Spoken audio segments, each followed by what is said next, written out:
You are looking live at Launch Pad 6, Site 31 at the Baikonur Cosmodrome in Kazakhstan, where a Soyuz 2.1A booster stands fully fueled, ready for launch to send an American astronaut and 2 Roscosmos cosmonauts into orbit on a 2-orbit, 3-hour journey to become the newest trio of residents aboard the International Space Station.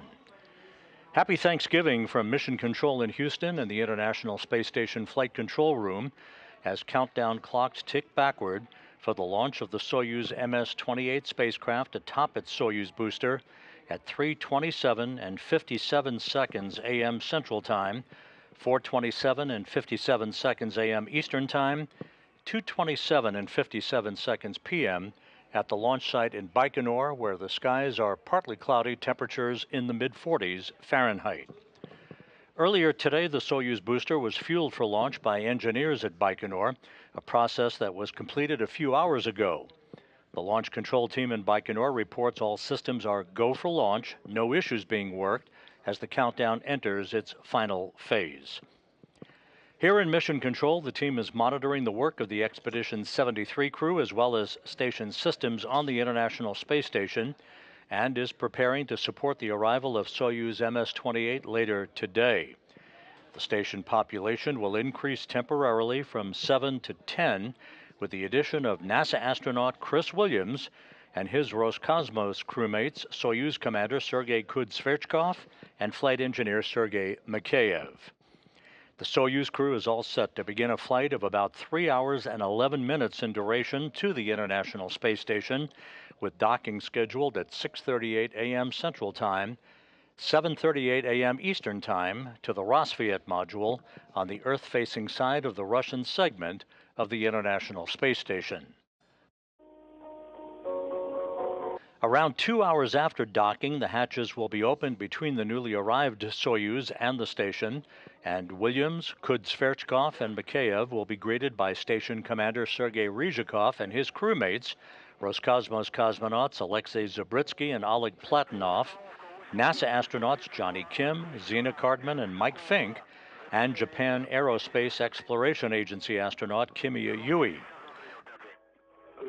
One footnote: for Mike Fink, the veteran astronaut, today is his 500th day in space on his 4 flights, a notable milestone for Fink, a veteran astronaut and a veteran of several Soyuz missions and long-duration missions to the International Space Station. 500 days in space today for Mike Fink. After a handover of about 2 weeks, Kim, Zabritsky, and Ryzhikov will depart on the Soyuz MS-27 spacecraft on December 8th, U.S. time, headed for a parachute-assisted landing on the steppe of Kazakhstan after spending 8 months aboard the International Space Station. Williams, Kudzverchkov, and Mikheyev will remain on the complex through the summer of 2026. Williams' launch today mirrors that of Roscosmos cosmonaut Oleg Platonov, who launched to the station as part of the SpaceX Crew 11 Dragon Endeavour last August, providing a reciprocal crew exchange capability, maintaining safe and continuous space station operations. Here in Mission Control in Houston, the Orbit 1 team of flight controllers is on duty at this hour, led by Flight Director Diana Trujillo. She is joined on console at this hour by spacecraft communicator Mark Vande Hei, a veteran of 523 days in space on 2 Soyuz missions to the International Space Station.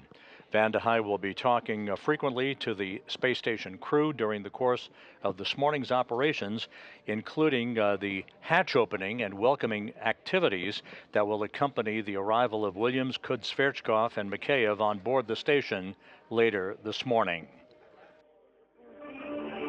Again, you're looking live at the Soyuz 2.1A rocket on its launch pad at the Baikonur Cosmodrome in Kazakhstan. Atop that rocket, encapsulated in the upper stage, is the Soyuz MS-28 spacecraft. That's the ticket to ride today for Chris Williams, Sergei Kudzverchkov, and Sergei Mikheyev. Liftoff again scheduled for 3:27 a.m. Central Time, 4:27 a.m. Eastern Time, 2:27 p.m. in Baikonur in the Central Asian Desert. The countdown currently standing at T-minus 52 minutes and 42 seconds and counting. Strapped into their seats in the descent module or center section of the three-segment Soyuz are NASA's Chris Williams, Roscosmos cosmonauts Sergei Kudzverchkov and Sergei Mikheyev. Kudzverchkov, as Soyuz commander, is in the center seat of the descent module, flanked to his left by Mikheyev, serving as board engineer number 1, and to Kudzverchkov's right is Chris Williams, serving as board engineer number 2. This is the first flight into space for Williams and Mikheyev, Kudzverchkov's second flight into space. He has chalked up 185 days of spaceflight experience during expeditions 63 and 64 in 2020 and 2021. The countdown now inside the T-minus 52-minute mark to the launch of the Soyuz MS-28 crew to the International Space Station. For NASA's Chris Williams, today's launch marks the start of his first visit to the International Space Station and the culmination of his dream of a lifetime, a dream for an astronaut whose past accomplishments are very impressive and quite numerous. Let's take a moment now to learn more about Chris Williams and his road to becoming an astronaut.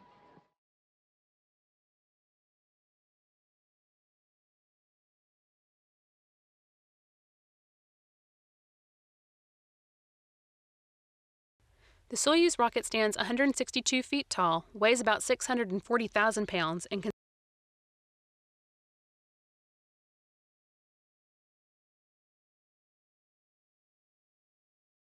the whole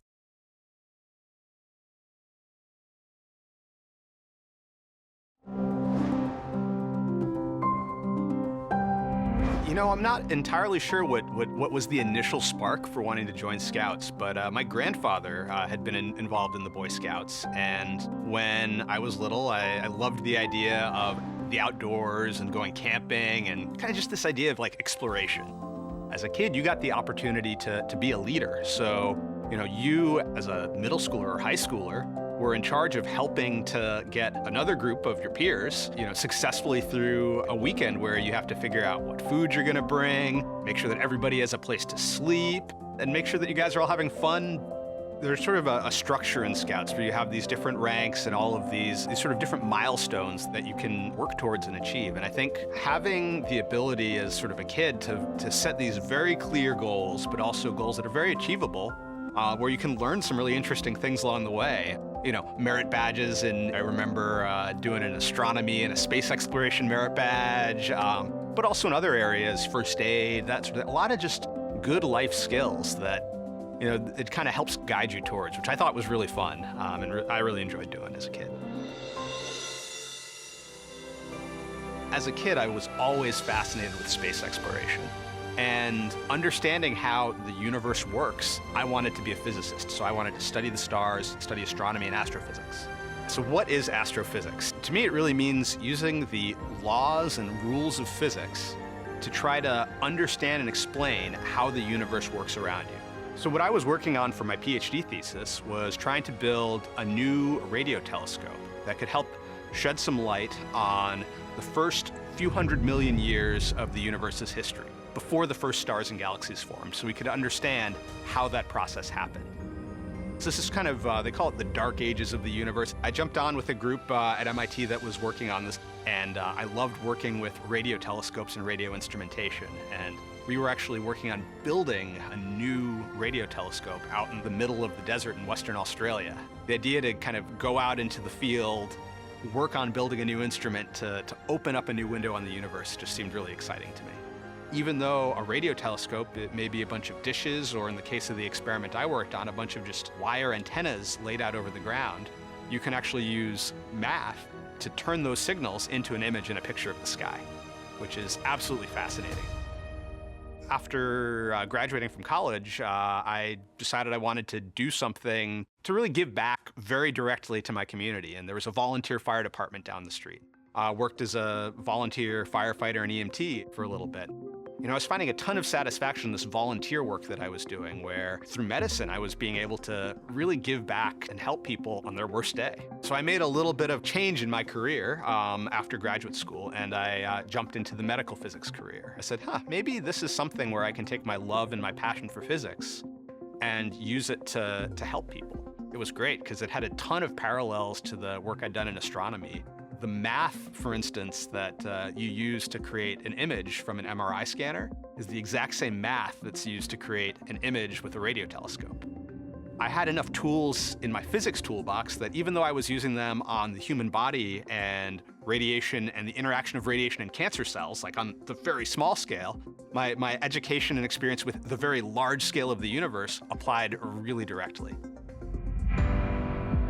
One of the things that I started learning at an early age through scouting, but I think that also helped me in my career, was realizing that you can do a whole lot more than maybe you think you can. One of the things that I found the most interesting about the astronaut training and training for a mission is how varied and different the skills are that you need to learn to be successful on a mission to the International Space Station. You know, one day I'm flying in a trainer aircraft, learning how to work together as a team with the other pilot and air traffic control. The next day, I'm underwater in a spacesuit, turning bolts on a mock-up of the International Space Station. So every day is different. I think that having something where you are exposed to a lot of different things in a lot of different disciplines, and you kind of prove to yourself that you can do it, I think that helps a lot in approaching a job like this, where you really have to execute at a high level in a whole bunch of different areas. It gives you the confidence to really feel like you can try and you can achieve it. I think the thing I'm most looking forward to is to be able to put all this training that I've done into practice and to do the job that I've been training for and looking forward to, ever since I was a little kid. And I think the view will not be so bad either. I'm Chris Williams, and I'm a NASA astronaut.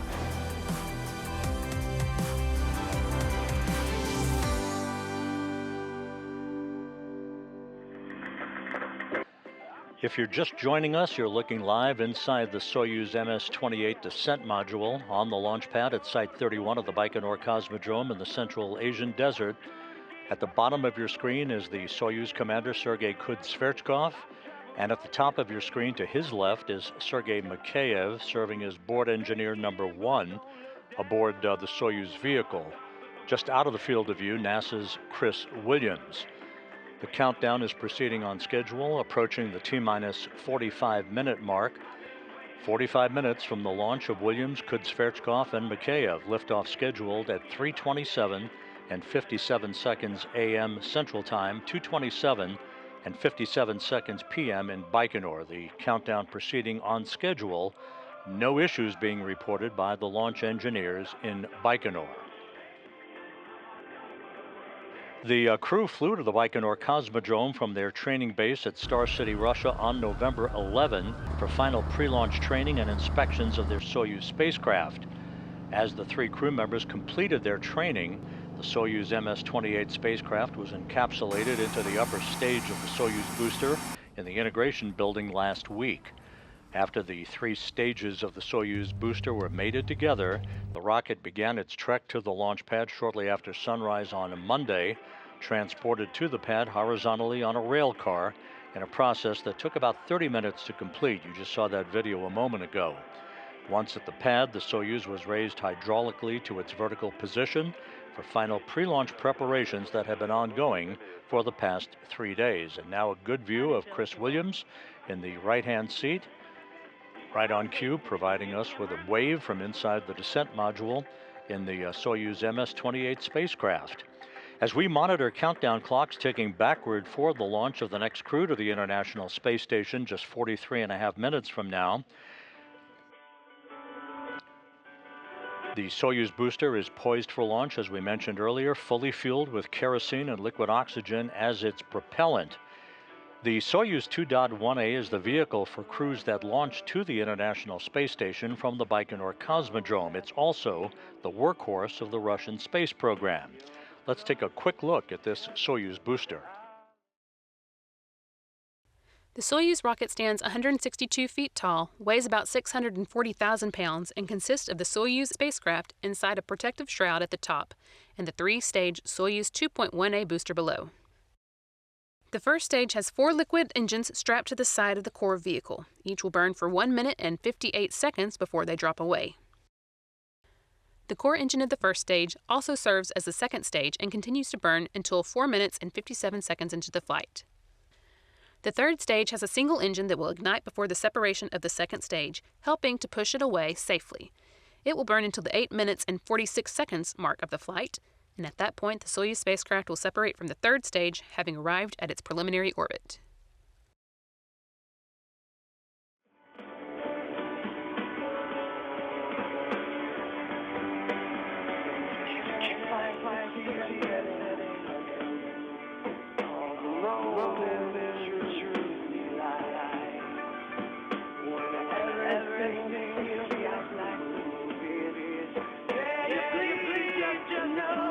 Once again, you're looking live inside the descent module of the Soyuz MS-28 spacecraft. The music you hear is music selected by the crew members to be piped on board during this point in the countdown.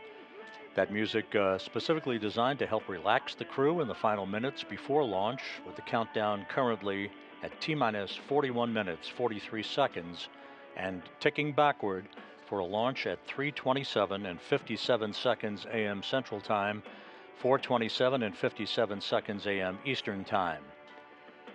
As you see atop the 2.1A booster strapped into their seats in the descent module, which is the center section of that three-section Soyuz capsule, are NASA's Chris Williams, you see at the left-hand side of your screen. In the middle of your screen is the Soyuz commander, Roscosmos cosmonaut Sergei Kud-Sverchkov. Just out of the field of view to Kud-Sverchkov's left is Sergei Mikheyev.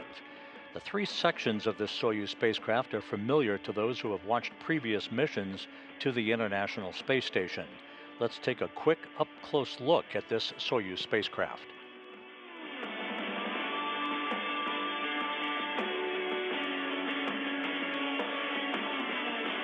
Of 3 modules. The descent module, situated in the middle of the Soyuz vehicle, contains customized seats for the crew members during launch, entry, and landing, and contains all the controls and displays necessary for the flight. It also houses life support systems, batteries for the re-entry and landing, and the parachute and soft landing rocket engines that slow the Soyuz just before touchdown as the spacecraft lands in Kazakhstan. There are 8 hydrogen peroxide thrusters located on the module, which are used to control the spacecraft's orientation, or attitude, during the descent until parachute deployment. The descent module also contains a guidance, navigation, and control system used to maneuver the vehicle during the descent phase of the mission. This descent module is 7.3 feet long with a diameter of 7.1 feet and a habitable volume of 124 cubic feet. It is the only portion of the Soyuz that survives the return to Earth. The orbital module at the top is 9.8 feet long. It connects to the descent module via pressurized hatch. This is where the crew has a small amount of room to move around following launch during the flight to the space station. It has a docking mechanism, hatch, and rendezvous antennas located at the front end. The docking mechanism is used to dock with the space station, and the hatch allows entry into the orbiting complex. The rendezvous antennas are used by the automated docking system, which uses radar, to maneuver toward the station for docking. There is also a forward-looking window in the module that the crew can use to take manual measurements of distance and closing speed with a laser rangefinder in the event of failure of the rendezvous radar system.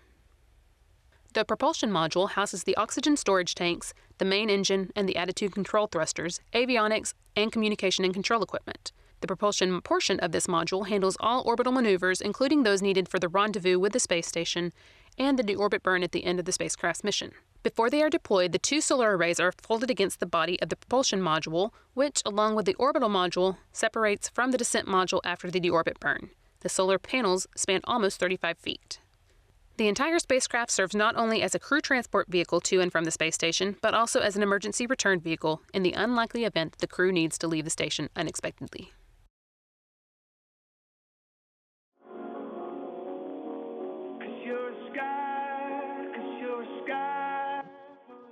Again, you are looking at the Russian Mission Control Center in the town of Korolyov outside of Moscow, the large International Space Station flight control room there, where Russian flight controllers will take over control of the flight of the Soyuz MS-28 after it separates from the third stage of the Soyuz 2.1A booster.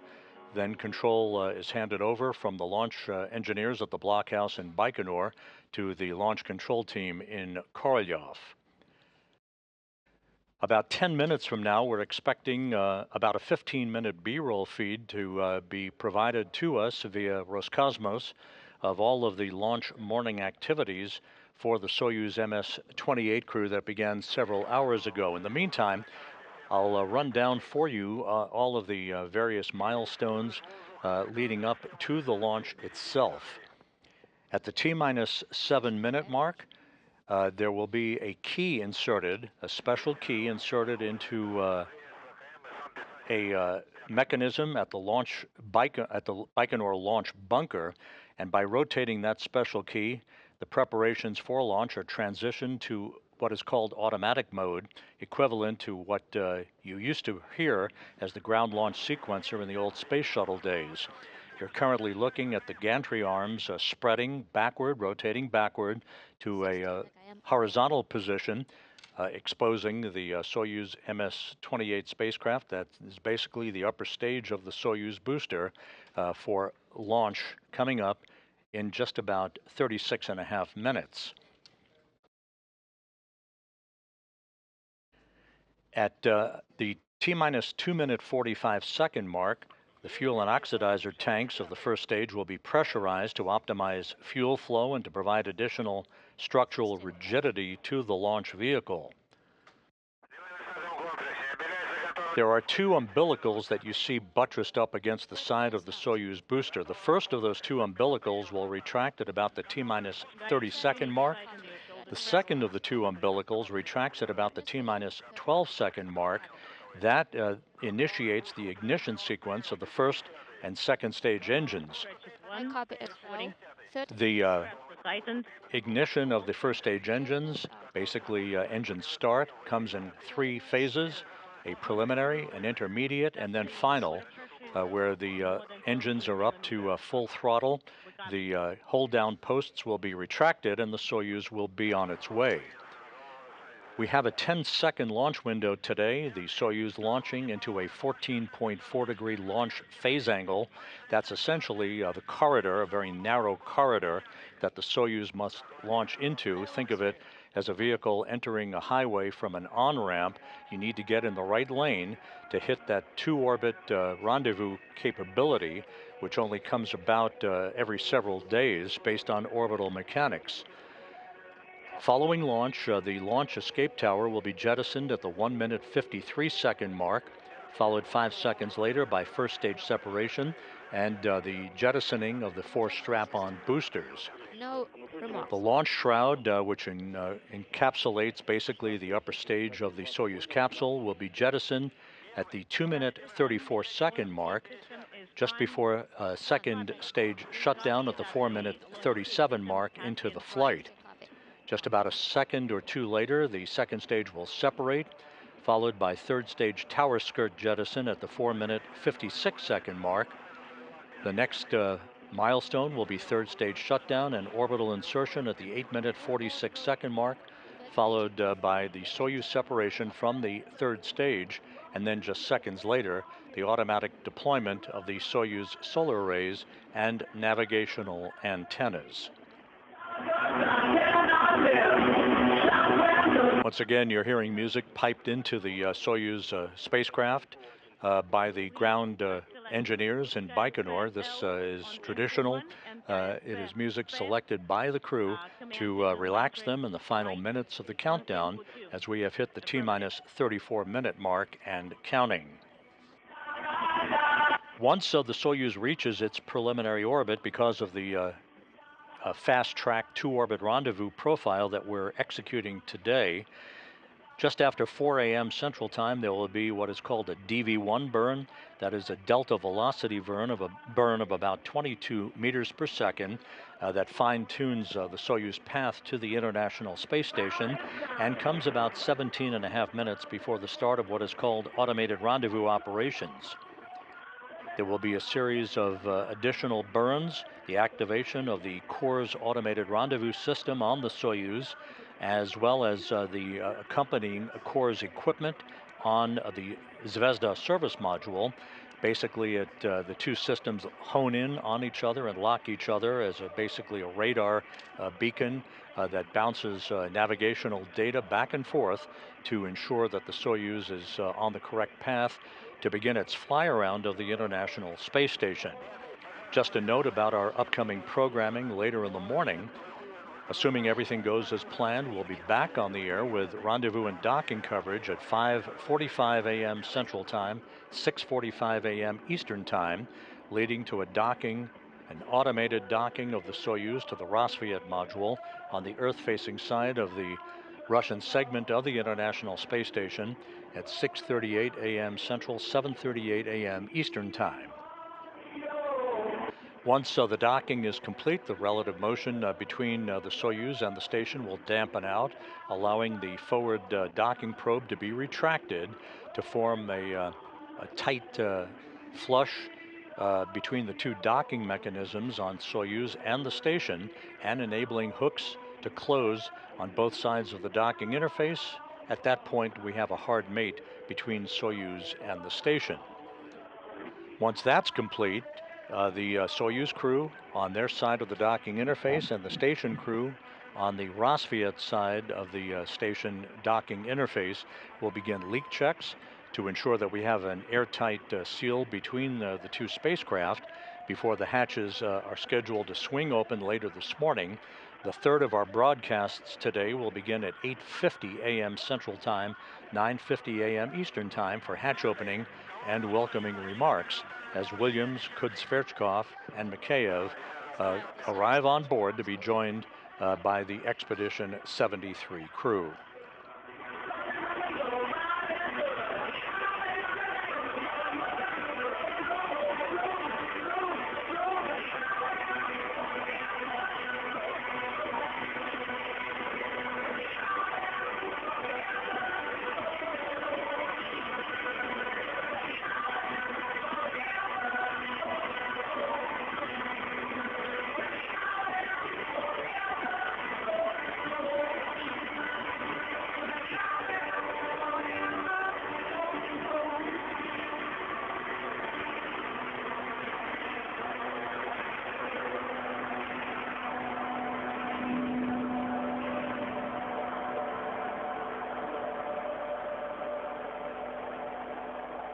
Первый, стартовый комплекс. Приведем готовность 30 минут. Кабина введена вниз у стартового сооружения. 1. I copy 30 minutes readiness.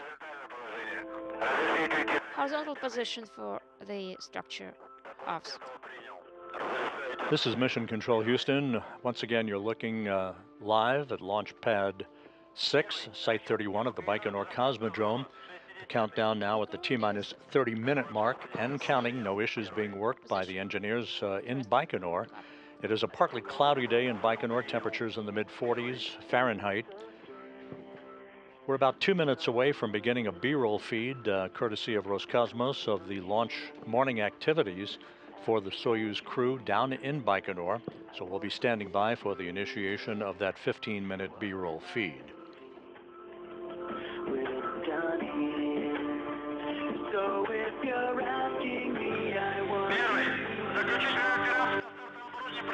One, the closeout operations are complete. The crews have been evacuated at safe distance. The rescue crews. Copy. All the teams have been evacuated. Copy.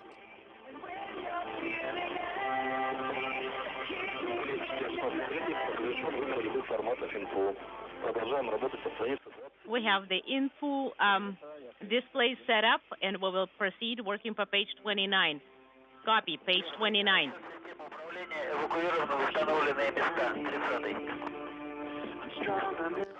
The command team has been evacuated to designated locations. Copy.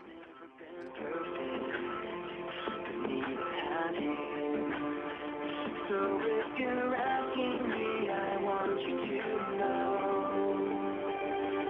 When my time comes, forget the harm that I've done. Help me leave behind some reason to be mad. Don't resent me when you're feeling it. Once again, we're standing by for the beginning of a B-roll feed from Baikonur, courtesy of Roscosmos, of the launch day activities by the Soyuz MS-28 crew. The countdown now at T-minus 28 minutes and counting. Pretending someone else can come and save me from myself. And here's the beginning of our B-roll feed, this showing the crew departing the Cosmonaut Hotel crew quarters to traditional farewell music.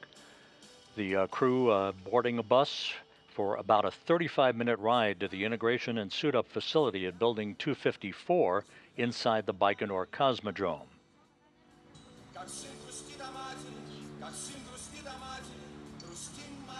The prime crew in front wearing the blue jackets, the backup crew in the white jackets behind them, boarding separate buses outside of the Cosmonaut Hotel, where the crew has resided for the past 16 days.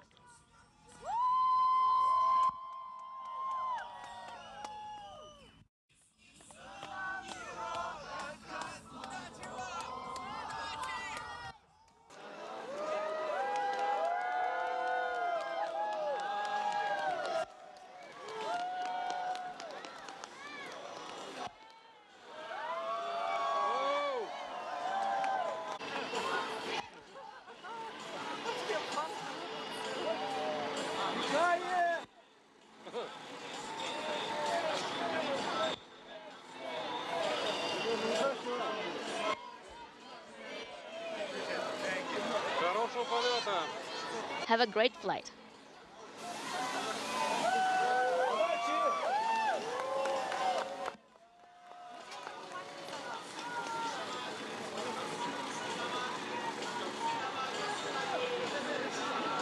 Again, this was the scene several hours ago outside of the Cosmonaut Hotel crew quarters in Baikonur as Kudzverchkov, Mikheyev, and Chris Williams boarded the bus, saying farewell to their families. They'll have another opportunity to see them again, as you'll see a short time from now, in the integration and suit-up facility after the crew has suited up for launch.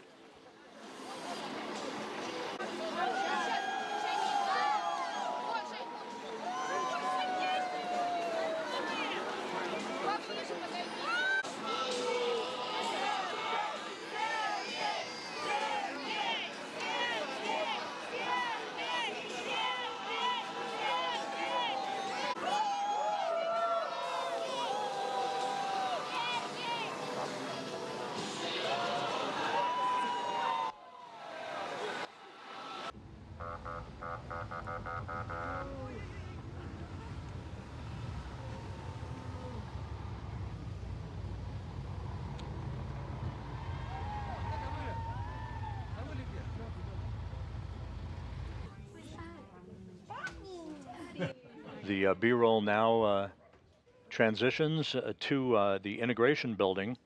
The crew members underwent final medical exams and, as you see, suited up in their Sokol launch and entry suits, one by one, moving to a mock-up of a Soyuz spacecraft seat to allow the technicians to conduct pressure checks, ensuring that their suits were airtight and free of any leaks.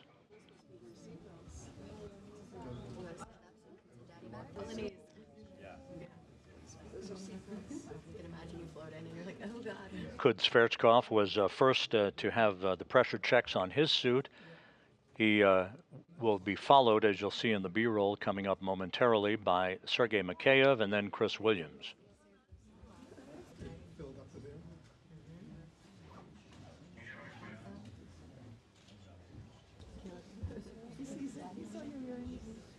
And as you see, family members and invited guests looked on across a protective pane of glass maintaining quarantine. That suit-up completed a little over 5 hours prior to launch.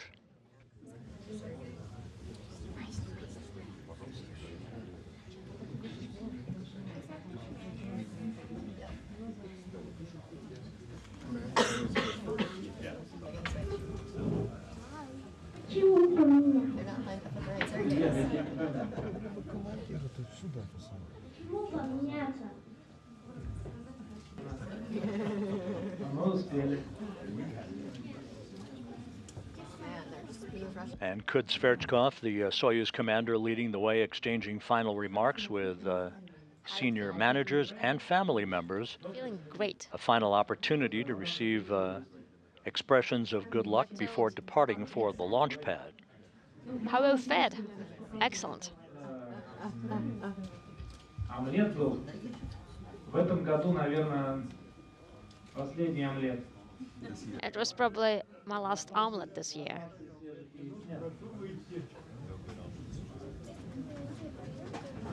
And Sergei Mikheyev conducting the pressure checks and the leak checks on his Sokol launch and entry suit.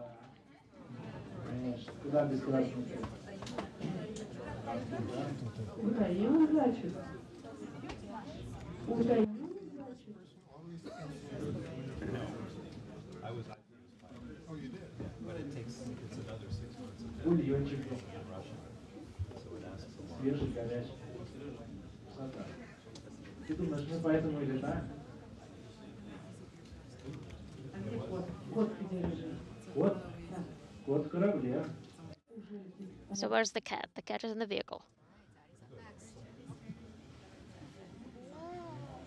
Я обещаю, что не учиться будет хорошо.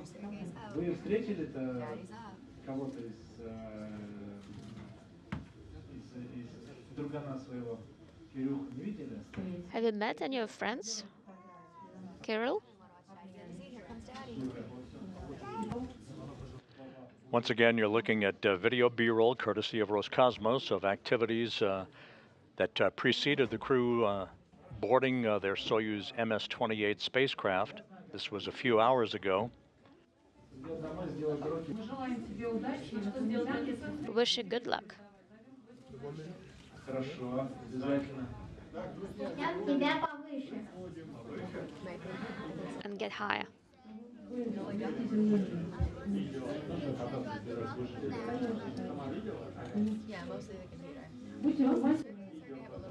Будьте внимательны.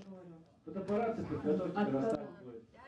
Get your cameras ready. Надеюсь, будет хорошая видимость. Hopefully you're going to have good visibility. Это все я. Ладно? Нам-то все равно. Она преподавателя в летной школе. Ну, мы как раз завтра.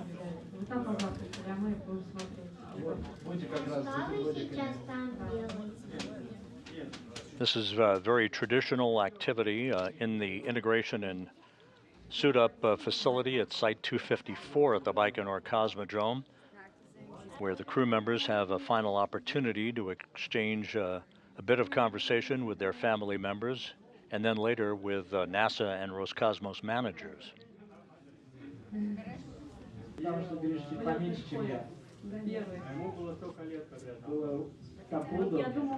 And NASA's Chris Williams conducting the final leak checks on his Sokol launch and entry suit.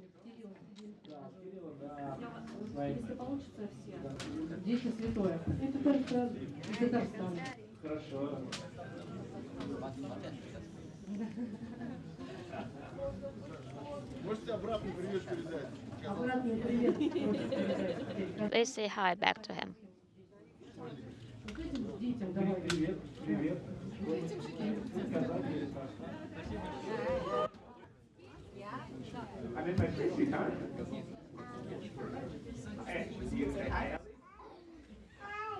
Hi, Ellie. You say привет? Yeah. Do you want to ask Daddy anything? Ask me. I had a good night's sleep. Yeah. How uncomfortable is that suit? How uncomfortable is that suit? It's actually pretty comfortable. It's made to fit. It's tailored. Anna Kikina and Pyotr Dubrov, part of the backup crew. They'll be launching with NASA's Anil Menon next summer.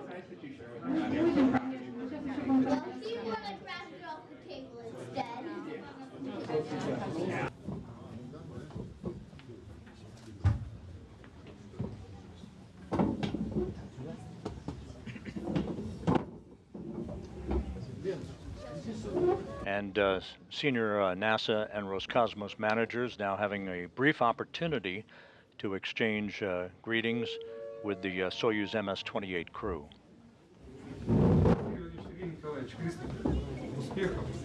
So Sergei, best of luck. You look excellent. God preserve you. You know everything. You can do everything. Let everything happen. Take place as it should. Alexei, Sergei, they're waiting for you there. And Sergey up on board will be able to provide any assistance you might need. Ну и что? Успехов. Ждем вас. So best of luck again. Look forward to seeing you there. Thank you so very much. Уважаемый Сергей Владимирович, Сергей Николаевич Кристофер, от всего коллектива «Africa Energy» хочу пожелать From Energy, on behalf of Energy, I'd like to wish you all the best выполнения всех намеченных execution of all the tasks and objectives set. Спасибо. Thank you. We're so proud of you. I wish you the best of luck and a wonderful flight. Thank you. Ну, ребята, и вас экипаж уже ждет. So the crew are waiting for you on board. They look forward to this launch. It will be a fast launch and rendezvous docking profile. So wishing you everything per schedule, per plan, nominal. Good luck. Thank you. Давайте поддержим. All right, let's support the crew.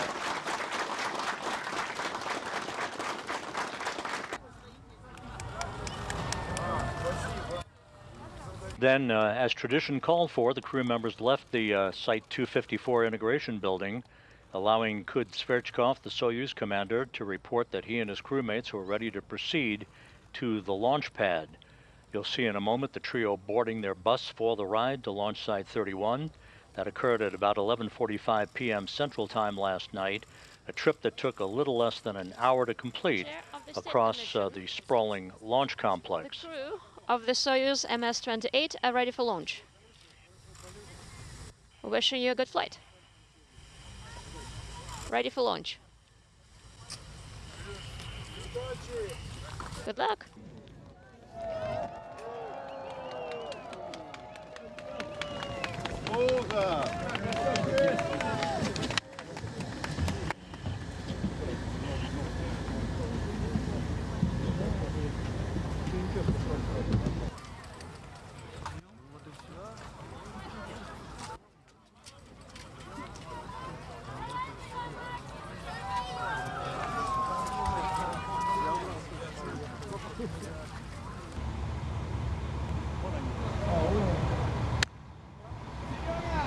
And the bus carrying the prime crew departing the parking lot at the Site 254 integration building, headed for the launch pad.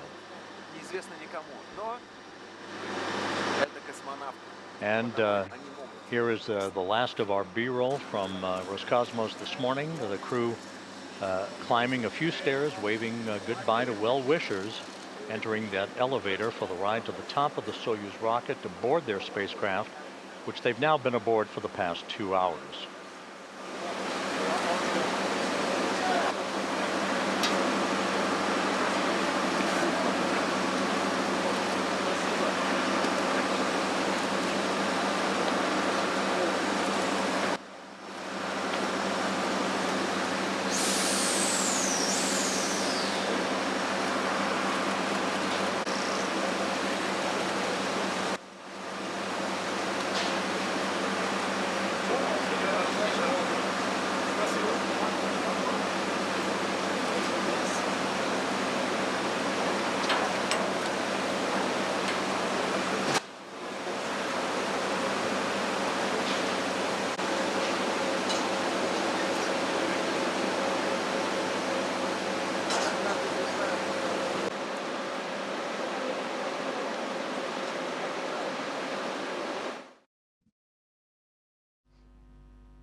And with the B-roll feed having been completed, we are now back live with a view of the Soyuz MS-28 at Site 31, Launch Pad 6 at the Baikonur Cosmodrome. The countdown continuing to proceed on track, now at T-minus 13 minutes, 27 seconds and counting.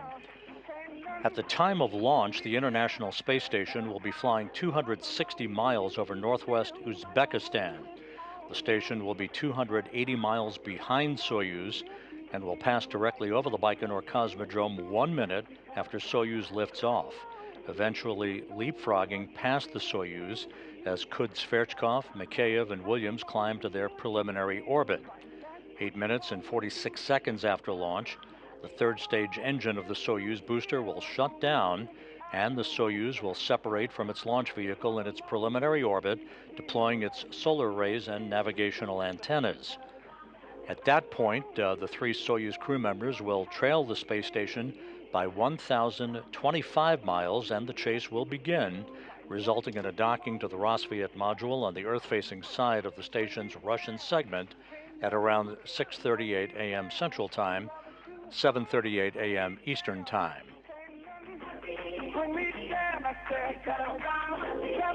At the launch site on the steppe of Kazakhstan, NASA officials are on hand to watch the beginning of the journey for Chris Williams, Sergei Kudzverchkov, and Sergei Mikheyev, and with them is NASA Public Affairs Officer Chelsea Bayarte, who filed this report a short time ago. Thanks, Rob, and greetings from Baikonur. The bulk of the NASA delegation arrived early Saturday morning to get ready for today's launch. We have Ken Bowersox here, NASA's Associate Administrator for the Space Operations Mission Directorate.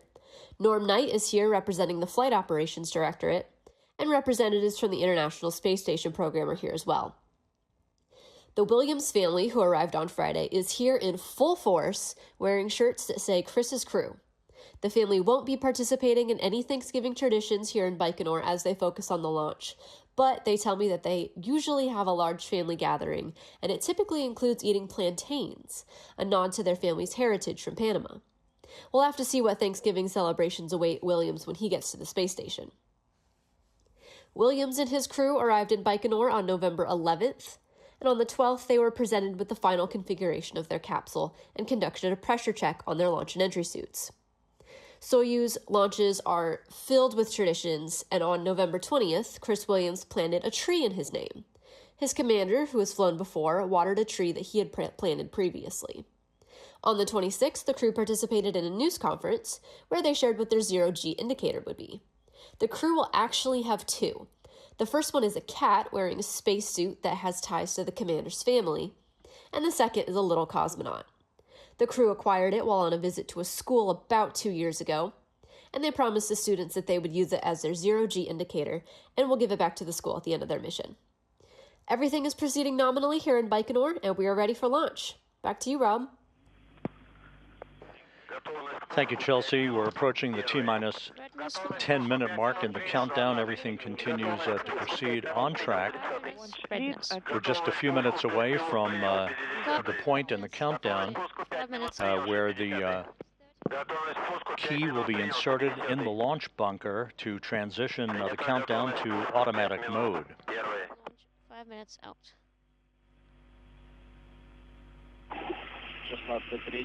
Soyuz launch lead, this is Cratchit 1. All helmets are closed and the KSS rescue aids are ready. Copy. Rescue aids are set up and ready.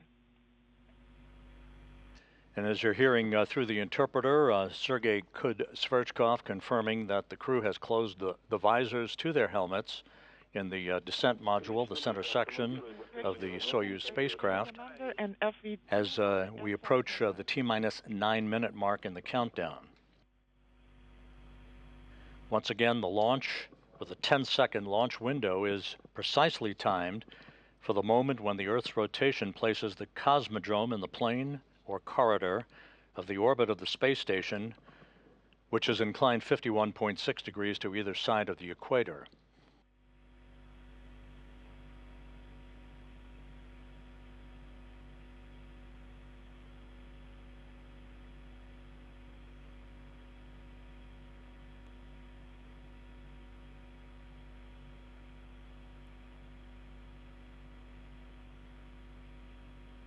The Soyuz 2.1A booster is a 3-stage rocket. The first stage, which consists of first-stage engine and 4 strap-on solid rocket boosters, will operate for about 1 minute and 58 seconds until it shuts down, with those strap-ons being jettisoned in what is called the cross of Korolyov, basically a cross-shaped pattern as they fall away from the rest of the Soyuz heading uphill.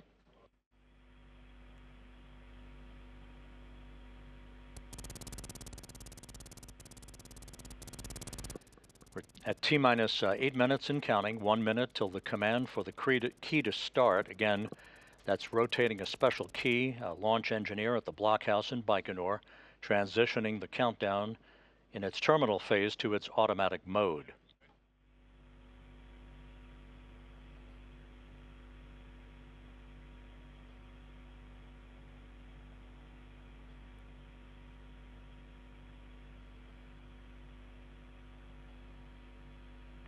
Минутная готовность. 1 minute out. Ratcheted, this is Copy. Soyuz 1 minute readiness. T-minus 1. Everything is nominal. All controls are enabled on board. 1 minute readiness. I will be broadcasting all my actions. Yes, this is Ratchet 1. We are ready. Everything is nominal on board. Copy. Доклад 70-го принял. Принято. As we pass the T-minus 7 minute mark in the countdown, Kud Sverchkov reporting that he and his crewmates, Chris Williams and Sergei Mikheyev, are ready for launch. And the flight engineers through the S-arm, through the descent module camera.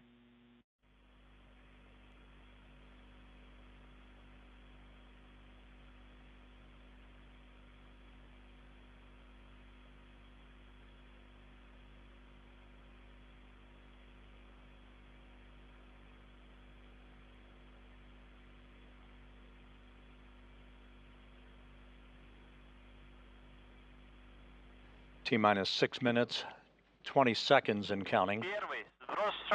Everything is in good shape. The launch control reporting that the range at Baikonur is clear. The Soyuz rocket ready to begin its journey. The complex is ready. Go for launch sequence. Launch key inserted. Go for launch sequence. The launch key now has been inserted in the launch bunker, transitioning the launch sequence into its automatic mode.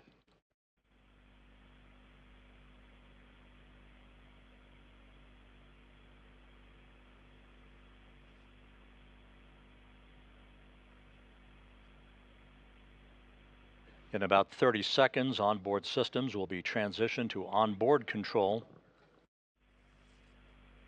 Again, in the descent module, the center section of the Soyuz MS-28 at the top of that rocket, Sergei Kud Sverchkov, the Soyuz commander, in the center seat, flanked to his left by Sergei Mikheyev, and to his right, NASA's Chris Williams.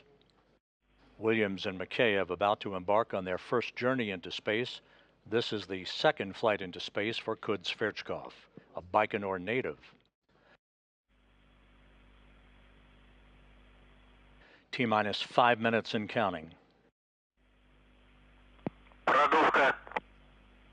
Go for nitrogen purging. Есть продувка 30-й. Есть продувка 70-й. We have nitrogen purging 30 and 70. The fuel lines and other elements of the rocket engines are being purged with nitrogen right now. That fireproofs them by removing vapors of fuel and oxidizer from the base of the launch pad.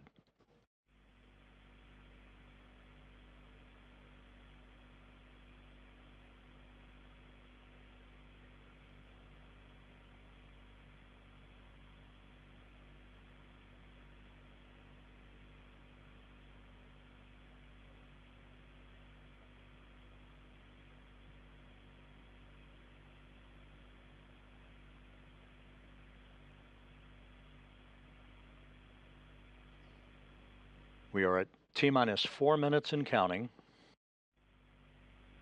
About 1 minute and 15 seconds from now, the booster's fuel tanks will be pressurized for flight.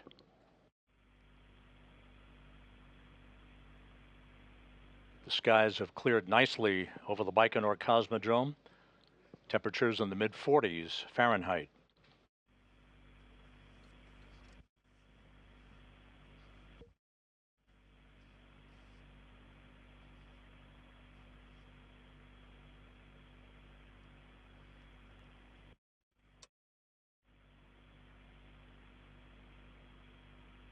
All quiet here in Mission Control in Houston. The Orbit 1 team of flight controllers watching over the systems of the International Space Station in anticipation of the arrival of Williams, Kud Sverchkov, and Mikheyev a few hours from now. T-minus 3 minutes and counting. Go for vent valve cycling. Oxidize and Copy. fuel drain. Safety valve. Launch vehicle are closed.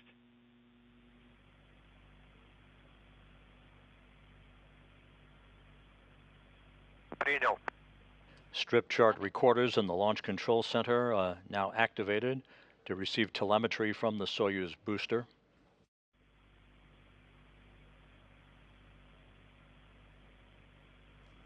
Есть дренаж 20-й.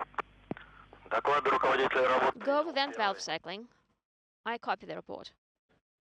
T minus 24 seconds, 2 minutes and 24 seconds and counting. The ground propellant feed in the process of being terminated to the rocket. Copy 70. Есть надув общий, 30-й. Есть надув. We have overall pressurization. 3070. Ground. T minus 2 minutes and counting. The booster tank's now pressurized for flight. Copy. I copy the report.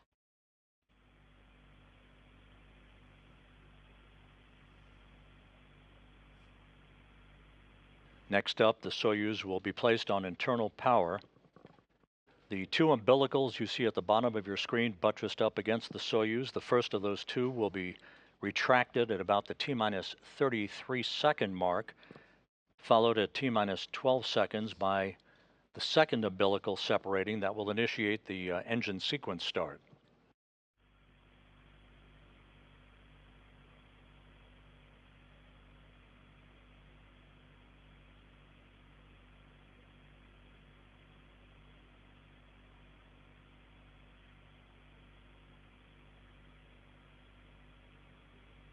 Coming up on T minus 1 minute. Mark, T minus 1 minute and counting.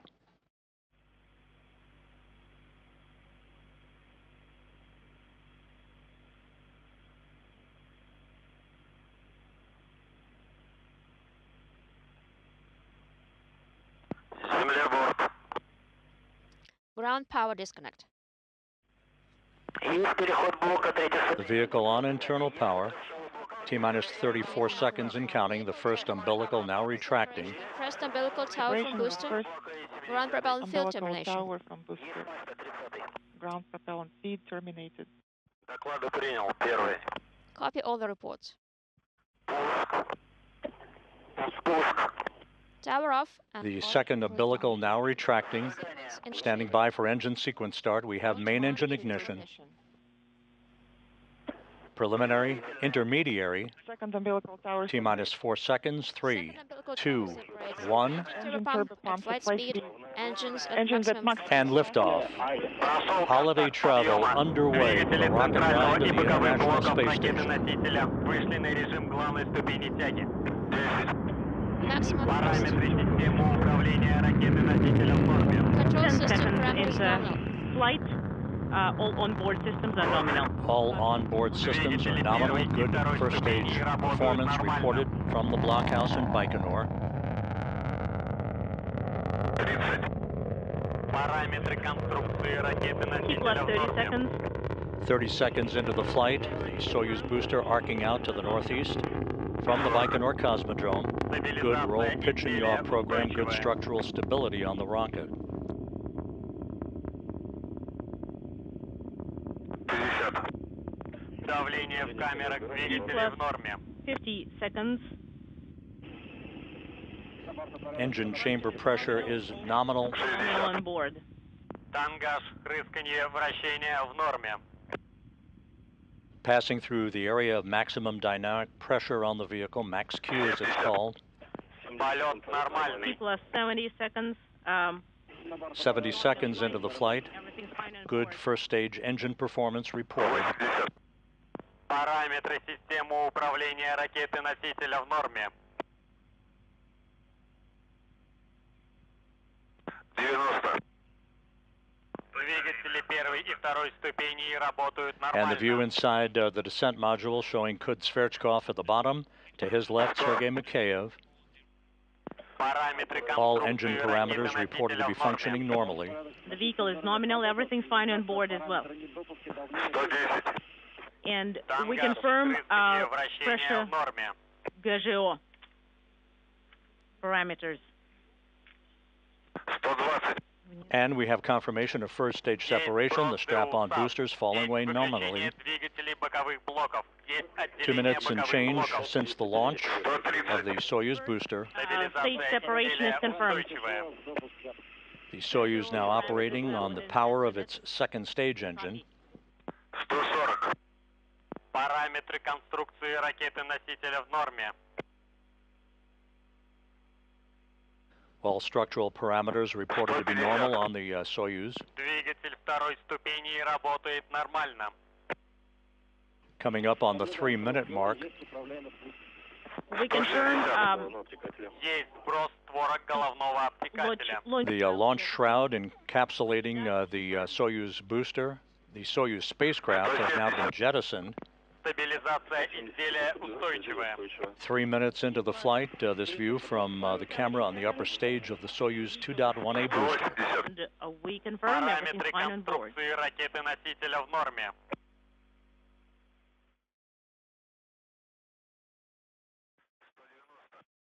Полет нормальный. Время КП 12 часов 27 минут 57 секунд 402 миллисекунды.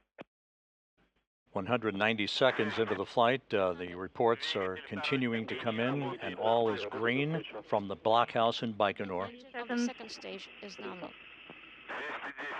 200 seconds. Second stage thrusters are working nominally. Second stage thrusters reported to be operating normally. Good structural stability. Flight is normal. 220 seconds. Nominal flight.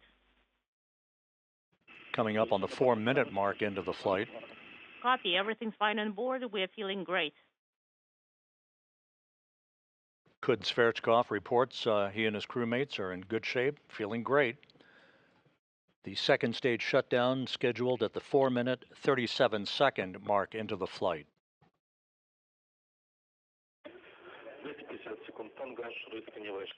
T plus 50.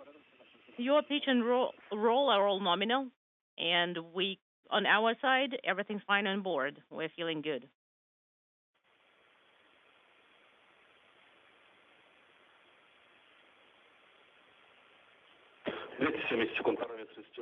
T plus 270 seconds. The vehicle is nominal.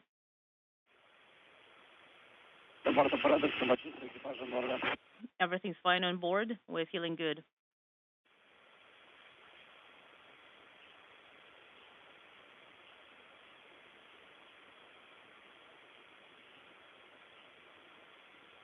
And we have second stage shutdown. Second stage separation confirmed. Copy. Second stage separation is confirmed. Lower skirt has been separated.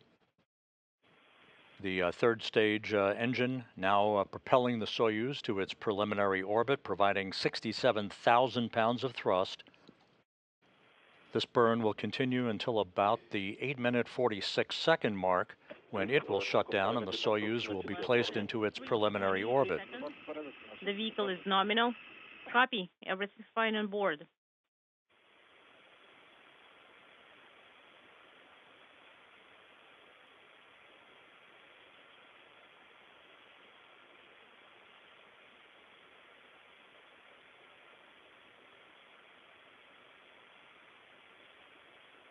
Coming up on the 6-minute mark into the flight. T plus 3. About 2 minutes and 46 seconds of powered flight remaining. Everything's fine on board. We're feeling good.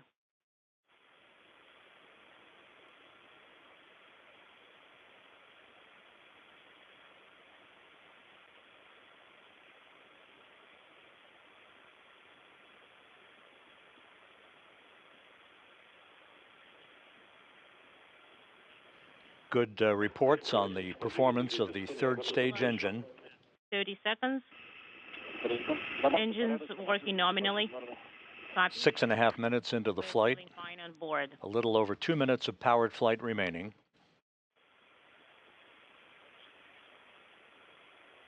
Liftoff time was confirmed at 3:27 and 57 seconds a.m. Central Time, 2:27 and 57 seconds p.m. at the launch site in Baikonur.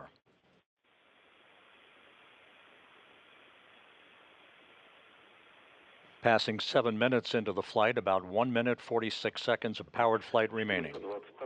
T plus 420 seconds. Your pitch and roll are all nominal. Copy. We're feeling good.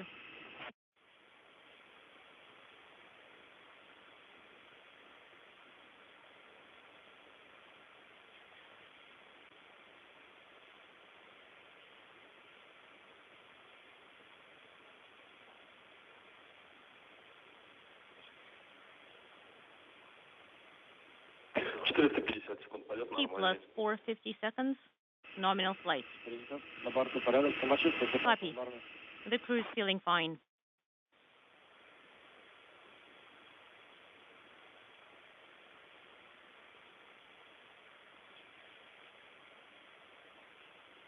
We're approaching the 8-minute mark into the flight, less than a minute of powered flight remaining.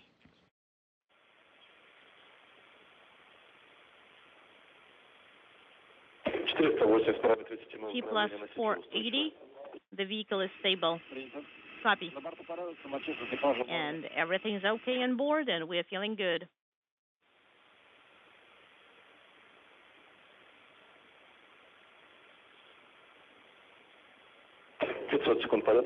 T plus 500 seconds. Nominal flight. The third stage engine beginning to throttle down in preparation for its shutdown and separation. 510 seconds.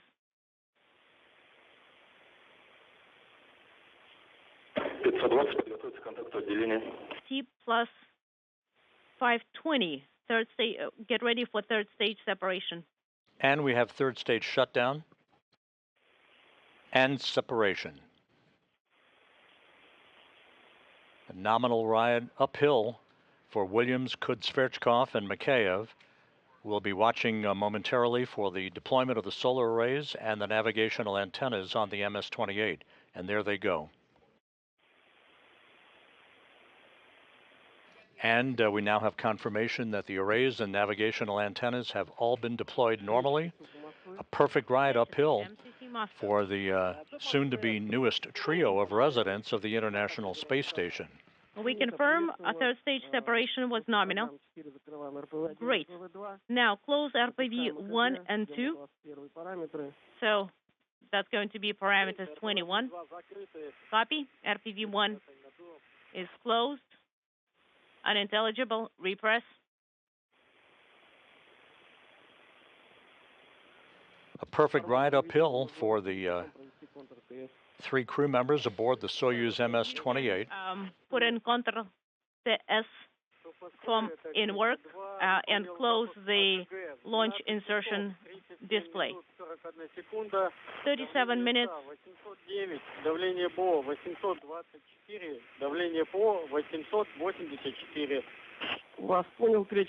Pressure in BO is 824. Next pressure is 884. The crew on board Soyuz MS-28, led by the commander, Sergei Kudzverchkov, the Soyuz commander. Moving on to page 36. In the process of receiving parameters from the Russian mission controllers in Korolyov outside of Moscow, who are now in control of the flight of Soyuz to the station, following a flawless launch and ascent to its preliminary orbit.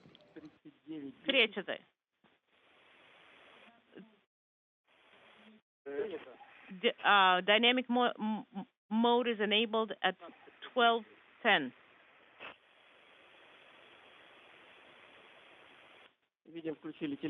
And we see that you turned on the video. We are receiving the video signal from you.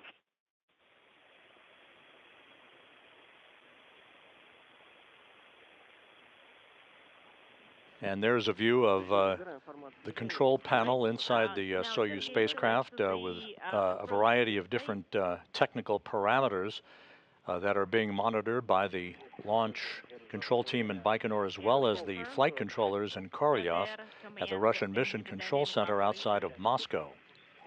Went through, and we are turning off repress. Copy. And we're standing by for Form 03. The next burn 17. in the sequence of rendezvous maneuvers is scheduled just after 4 a.m. Central Time. This is our first view from an external television camera on the Soyuz. This will come into play more prominently when we get back into our next broadcast for rendezvous and docking to the Rassvet module of the International Space Station. Coming up just after 4 a.m. will be what is called the DV-1 burn, the Delta Velocity 1 burn. That will increase the speed of the Soyuz by about 22 meters per second, fine-tuning its path on route to a fast-track rendezvous with the space station later this morning. 23rd, 326, 24, 17.7, 25th, 17.2, 26, 272, and prop is 878. We copy all Cratchit 2. And we the Soyuz crew is testing now one of the redundant sets of the Corps' automated rendezvous system that will guide the Soyuz into an automated docking to the Rassvet module. In the unlikely event anything would happen that would inhibit the Corps system from operating normally, Kud Sverchkov will take over manual control of the flying of the Soyuz for its docking.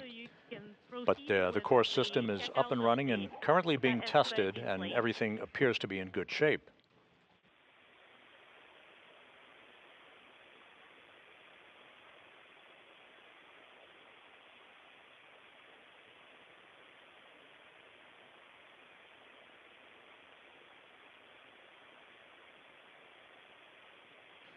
Back here in Mission Control in Houston, the Orbit 1 team of flight controllers has had its morning daily planning conference with the Expedition 73 crew aboard the station, who watched the launch of Soyuz MS-28 on a video uplink to the station itself.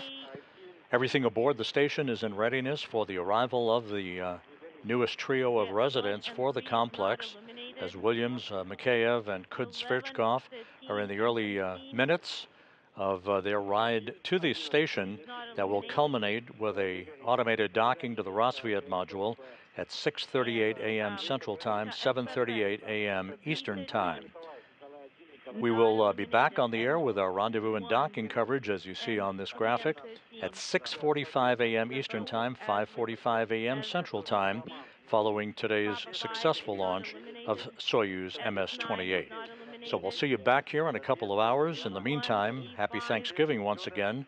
This is Mission Control Houston.